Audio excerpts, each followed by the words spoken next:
Hey everyone, today, I have got something really useful for you. We are diving into how to change the speed of your mouse pointer on Windows 11. This is a handy trick that can make using your computer a whole lot easier. So, let's get started. There are two methods. The first one is just click on the search icon, type in settings, and click on the settings app that pops up. Once you are in, look for the Bluetooth and devices option. You will find the mouse settings. Here, you will see an option to adjust the mouse pointer speed. It's set to 10 by default, but you can slide it to the right to make it faster or left to slow it down. Simple, right? Now, let me show you a second method, which is using the control panel. Click on the search icon again, type in control panel, and select it. In the control panel, switch to the view by category mode and click on hardware and sound.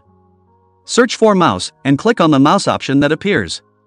You will see a tab labeled mouse properties. You will find another slider to adjust the mouse pointer speed. Again, you can make it faster or slower to suit your needs. Once you have made your adjustments, don't forget to apply the changes by clicking apply and then OK. And there you have it. Those are a couple of easy ways to tweak your mouse pointer speed on Windows 11. I hope you found this video helpful. If you did, give it a thumbs up and subscribe for more tips and tricks. See you in the next video.